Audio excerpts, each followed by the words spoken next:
साई राम बच्चों,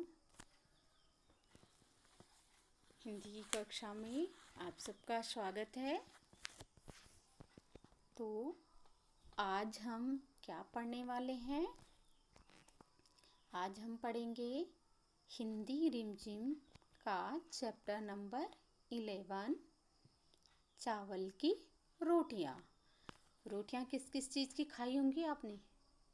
आटे की रोटी खाई है, मक्की की रोटी, गेहूं की रोटी और चावल की रोटी खाई है? अभी नहीं खाई? खाई होगी। सर्दियों में अक्सर लोग चावल की रोटियां भी खाते हैं। तो आज हम वही पढ़ने वाले हैं, क्या? चावल की रोटियां। और चावल की रोटियां, देखो यह एक क्या है?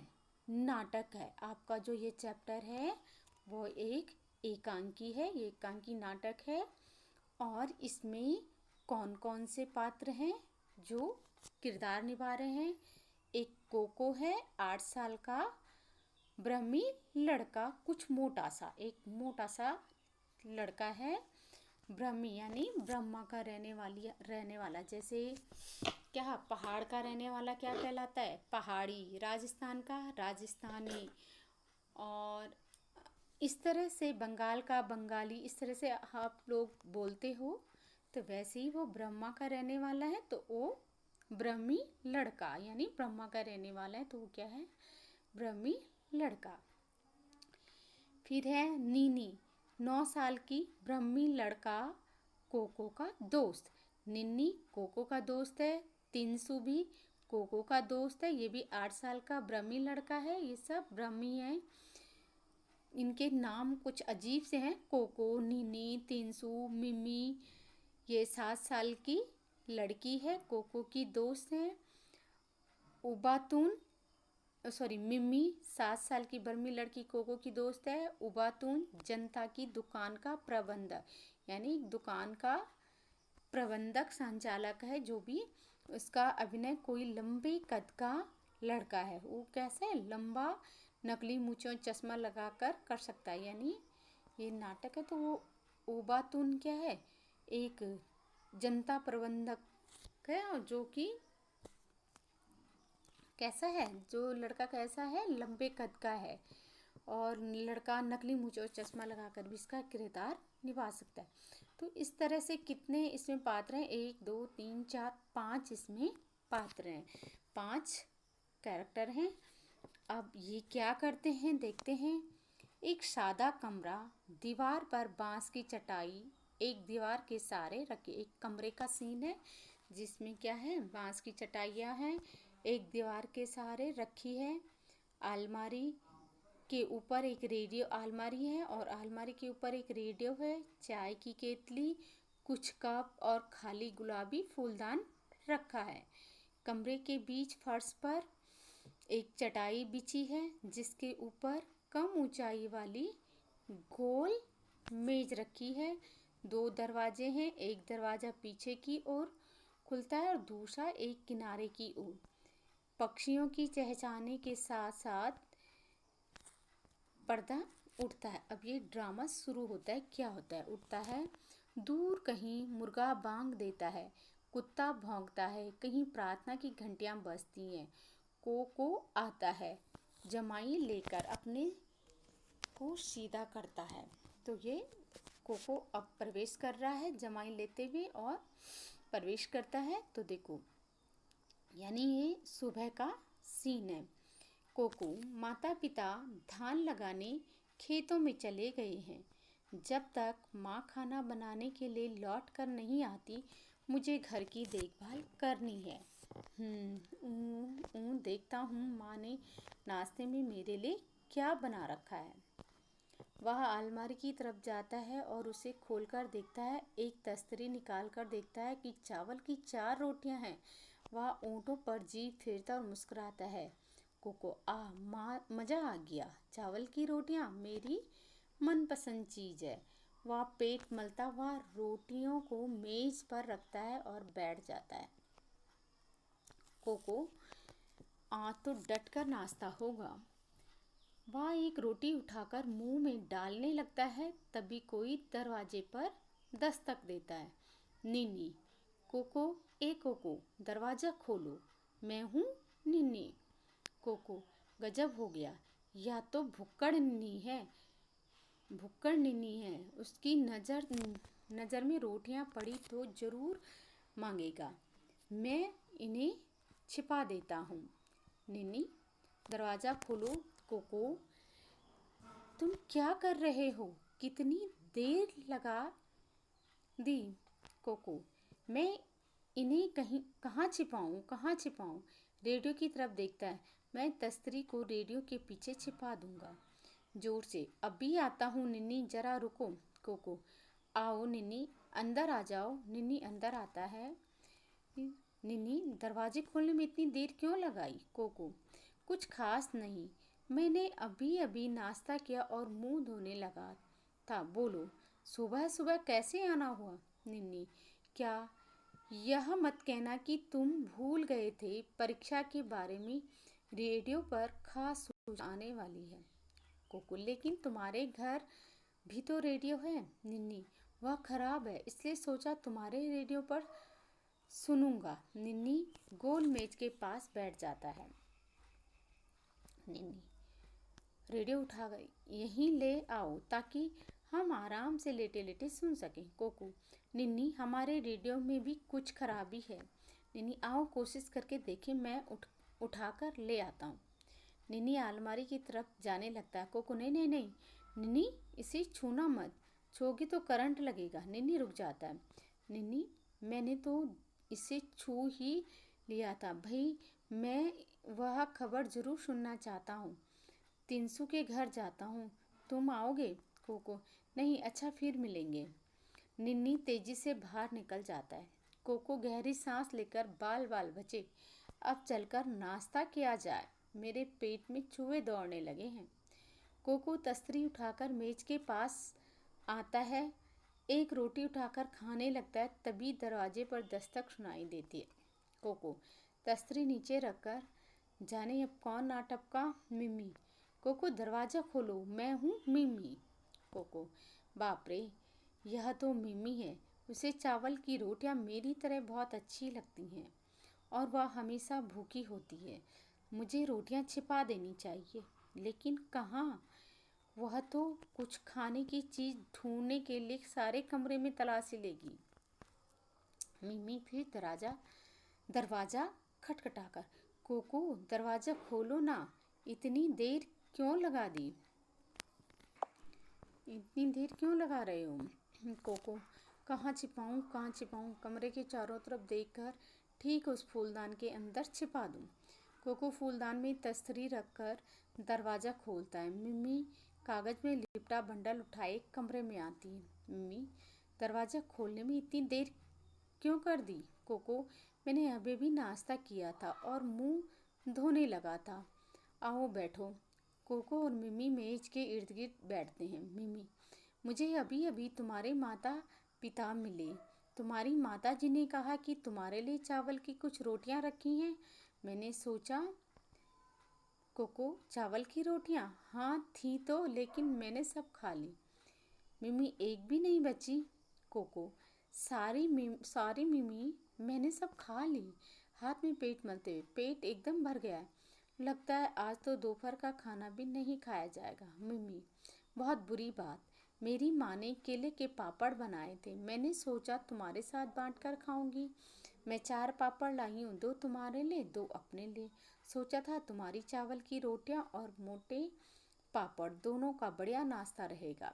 मिमी कागज़ का बंडल खोलती और पापड़ निकालती है। वह उन्हें एक तस्तरी में डालकर मेज पर रखती है। गर्मा गर्म है और स्वादिष्ट भी।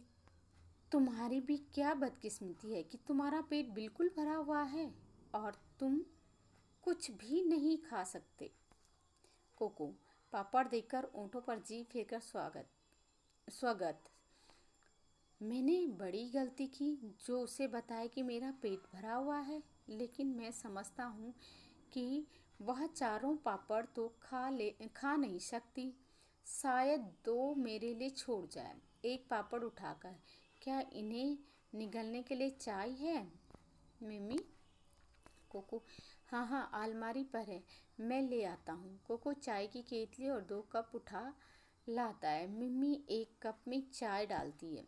मिमी, तुम तो चाय नहीं पियोगे, पेट भरा होगा। कोको, स्वागत। मेरा पेट भूख से गुड़गुड़ कर रहा है, भगवान करे मिम्मी को यह गुड़गुड़ ना सुनाई दे। मिम्मी पापड़ खाते हुए, यह कैसी आवाज़ है? कोको, आवाज़? कैसी आवाज़? मिम्मी हल्की सी गड़गड़ाने की आवाज़ यह फिर हुई, सुना तुमने? कोको, यह हमारे कमरे में चूहा घुस आया है, वही यह आवाज़ करता है। दरवाजे पर दस्तक। कौन? कोको, कौन? मैं हूँ, तिनसु। कोको उठने लगता है। मिम्मी, तुम बैठो, आराम करो, तुम्हारा पेट बहुत भरा हुआ है, मैं खोलती हूँ। मिम्मी दरवाज़ा खोलती है। तिनसु गेंदे के फूल का गुच्छा ले आता है। तिनसु, मिम्मी भी यहाँ है? मिम्मी भी यहाँ है। मिम्मी, आओ तिनसु। तिनसु मेज के पास जाकर, हेलो कोको, क्या बात है, तुम्हारी तबीयत ठीक नहीं है क्या? हेलो तिनसु। हेलो तिनसु। मिम्मी और तिनसु मेज के पास बैठते हैं। मिम्मी तिनसु से, वहाँ ठीक है, बस नाश्ते में चावल की रोटियां ज़्यादा खा ली हैं। तिनसु केले के पापड़ की तरफ देखकर, केले के पापड़? मिम्मी, मैं कोको के लिए भी ले आई थी, लेकिन चूंकि उसका पेट एकदम भरा हुआ है, तुम इसे खत्म करने में मेरी मदद करो। तिनसु, नेकी और पूछ पूछ, तुम्हारी माँ गांव में सबसे बढ़िया पापड़ बनाती है। तिनसु एक पापड़ उठाकर खाने लगता है। मिम्मी उसके लिए कप में चाय डालती है। मिम्मी कप देकर, यह लो, चाय के साथ खाओ। तिनसु चाय की चुस्की लेकर ऊँटों पर जीभ फिराकर, बहुत बढ़िया चाय है, मेरी खुशकिस्मती जो इस वक्त यहाँ आ गया। कोको, स्वागत। तुम्हारी खुशकिस्मती और मेरी बदकिस्मती। मिम्मी और तिनसु एक एक पापड़ खा लेते हैं और मिम्मी दूसरा उठाती है। मिम्मी, यह लो तिनसु, एक और खाओ। तिनसु, नहीं, मेरे लिए तो एक ही काफ़ी है। मिम्मी, आधा तो ले लो, दूसरा आधा मैं खा लूँगी, एक कोको के लिए रहा, श्याम को खा लेगा। तिनसु, तुम जो डालती हो तो ले लेता हूँ। कोको, स्वागत। चलो, एक तो मेरे लिए छोड़ रहे हैं, मैं भूख से मरा जा रहा हूँ। तिनसु, यह आवाज़ कैसी है? मिम्मी, यहाँ एक बड़ा चूहा घुस आया है, कोको कहता है, वही यह आवाज़ करता है। तिनसु, ऐसा लगता है किसी का पेट भूख से गुड़गुड़ा रहा है। तिनसु और मिम्मी पापड़ खत्म करते हैं। मिम्मी, अच्छा, ये फूल कैसे हैं? ओह, मैं तो भूल ही गया, मेरी माँ ने कहा है कि कोको की माँ ने कल दुकान में से एक फूलदान खरीदा था, उन्होंने ये फूल उस फूलदान में रखने के लिए भेजे हैं। इधर उधर देखता है, उसे अलमारी के ऊपर फूलदान दिखाई देता है। वह रहा फूलदान अलमारी पर। मिम्मी, मुझे दो, मैं इन्हें फूलदान में रखाती हूँ। तिनसु उसके हाथ में फूल देता है, वह उठने लगती है। कोको, नहीं नहीं मिम्मी, मिम्मी तुमने तो मुझे डरा ही दिया, क्या बात है? कोको, ये फूलदान मेरी माँ को इस फूलदान से एलर्जी है, जब भी वह यह फूलदान देखती है, उनके जिस्म में फुंसियाँ निकल आती हैं। तिनसु, ओह, मुझे इस बात का पता नहीं था, खैर मैं इन फूलों को वापस ले जाऊंगा। कोको चैन की सांस लेकर, स्वागत। मुझे अपनी रोटियां को बचाने के लिए कितने झूठ बोलने पड़ेंगे। दरवाजे पर दस्तक। कोको, कौन? उबातुन, मैं हूँ दुकान का मैनेजर उबातुन। मिम्मी कोको से, तुम मत उठो। कोको, मैं खोलती हूँ दरवाज़ा जोर से, अभी आई उबातुन चाचा। उबातुन नीला फूलदान ले आता है। उबातुन, हेलो बच्चों, मेज की तरफ देखकर, लगता है छोटी मोटी पार्टी चल रही है। मिमी, आओ चाचा आओ। उबातुन मेज के पास बैठ जाता है। चाय? मिमी, चाय लेंगे आप? उबातुन, कोई एतराज़ नहीं, बहुत बहुत शुक्रिया। मिमी अलमारी की तरफ जाकर कप ले ले आती है और चाय डालकर उबातुन को देती है। उबातुन कप से चुस्की लेकर, क्या मज़ेदार चाय है, खुशबूदार ताजगी लाने वाली। तिनसु, चाचा आपने नाश्ता कर लिया? उबातुन, अभी किया नहीं, मैं सोच रहा था किसी चाय की दुकान पर रुक कर लूँगा। मिमी, चाय की दुकान पर जाने की क्या ज़रूरत है, आप यह पापड़ ले सकते हैं। उबातुन, लेकिन मैं तुम में से किसी का हिस्सा नहीं मारना चाहता। तिनसु, कोई बात नहीं चाचा, हम सबके पेट तो भर गए हैं। उंगली से गले को छूता है। उबातुन, बहुत बहुत शुक्रिया। अरे यह आवाज़ कैसी? तिनसु, यह चूहे की आवाज़ है, अक्सर यह आवाज़ करता है। उबातुन, मुझे लगा किसी का पेट भूख से कुलबुला रहा है। उबातुन पापड़ उठाकर खाने लगता है। उबातुन, कोको तुम आज बहुत चुप हो, तबीयत तो ठीक है? कोको, कुछ नहीं चाचा, मैं बिल्कुल ठीक हूँ। मिमी, उसका पेट बहुत भरा हुआ है, नाश्ता बहुत डटकर कर लिया है। उबातुन पापड़ ख़त्म करके हाथ से मुंह पोंछता है। उबातुन, कोको तुम्हारी माँ हमारी दुकान से एक फूलदान लाई थी। इधर उधर देखकर, हाँ वह रहा। कोको, क्यों, फूलदान का क्या करना है? उबातुन, तुम्हारी माँ ने नीला फूलदान मांगा था, उस वक्त मेरे पास वह रंग नहीं था, इसलिए वह गुलाबी ही ले आई। उनके जाने के बाद मुझे यह नीला फूलदान मिल गया, मैं उसे बदलने आया। उबातुन अलमारी के पास जाकर गुलाबी फूलदान उठा लेता है और उसकी जगह नीला फूलदान रख देता है। उबातुन कोको से, मुझे यकीन है तुम्हारी माँ नीला फूलदान देखेगी तो बहुत खुश होगी। अब मैं चलूँगा, शुक्रिया और गुड बाय। मिमी तिनसु, गुड बाय चाचा। कोको, गुड बाय चाचा, स्वागत, और गुड बाय मेरी चावल की रोटियों। तो ये था बेटों आपका चावल की रोटी। देखो, अगर वो मिल बांट के सच सच बता देता कि चावल की रोटी है, तो मिमी के साथ वो चावल की रोटी और पापड़ आराम से खा सकता था, लेकिन उसने वो चावल, लालच में आकर चावल की रोटी छुपा दी, तो अंत में क्या हुआ कि उसको स्वयं भूखा रहना पड़ा और वो चावल की रोटियां भी चली गई। तो इस तरह से आप एक बार फिर से इसकी रीडिंग करोगे और उसके बाद हम नेक्स्ट वीडियो में इसकी एक्सरसाइज करेंगे। तो आज के लिए इतना, धन्यवाद।